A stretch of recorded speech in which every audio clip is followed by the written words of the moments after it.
ننګرهار ولایت کې د نارنج ګل په نوم د داخلي تولیداتو 3 ورځنی نندارتون جوړ شو.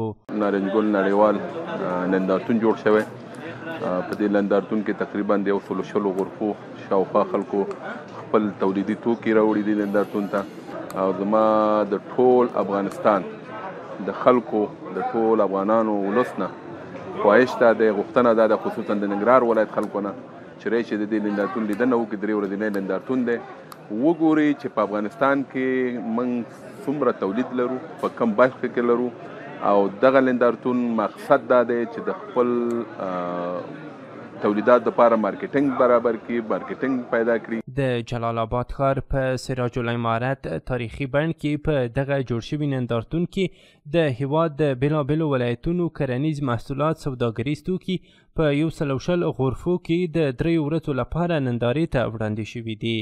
د ننګرهار ولایتي مسؤلینو او د سوداګرۍ خونې مسؤلینو وویل چې اوس مهال په افغانستان کې د لوړ کیفیت توکي تولیدېږي او د دا ډول نندارتونونو جوړول کولی شي سوداګرۍ ته وده ورکړي او د هیواد داخلي تولیداتو ته ښه بازارموندنه وکړي. کله چې د یو ملک اقتصاد جوړي د هغه ټولې برخې جوړي، نو کله چې د یو ملک اقتصاد ضعیفه شو د هغه په ټولو برخو کې بیا ځواک راځي. تاجران ورونو یقینا ابتکار کړی دی، په دې لنډه او تنګه موده کې د افغانستان لپاره ډېر څه کړي دي. د نړۍ هغه تجربې چې نړیوالو په خپلو ملکونو کې کړي دي، دوی د هغو د تجربو نه استفاده وکړه او خپل ملک ته هغه شی نه راوړه چې زموږ وطن پرې وسا کېږي. د دې نندارتون د جوړېدو یوه موخه د خپلو وطني محصولاتو او تولیداتو معرفي کول او ورڅخه ملاتړ کول دي. د داخلي تولیداتو نندارتونونو ډېر اقتصادي او کلتوري ګټې لري. د دې نندارتون په جوړېدو سره به زموږ وطني تولیدات ښه بازارموندنه وشي او تقاضا به زیاته شي. مسؤلینو همدارنګه وویل اوس مهال په افغانستان کې هر ډول پانګونې ته ښه زمینه برابره ده او له افغان پانګوالو یې وغوښتل چې په خپل هیواد کې د پانګونه وکړي. اسلامي امارت به هغوی ته هر ډول اسانتیاوې برابرې کړي. پانګوال باندې غږ دا دی، غوښتنه هم دا ده چې وخت او زمینه مساعده شوې ده، افغانستان کې امن دی، حالات مساعد دي، دلته پانګونه وکړي، هیوادوالو ته د کار زمینه برابره کړي، د خپل اقتصاد په پښو ودروي.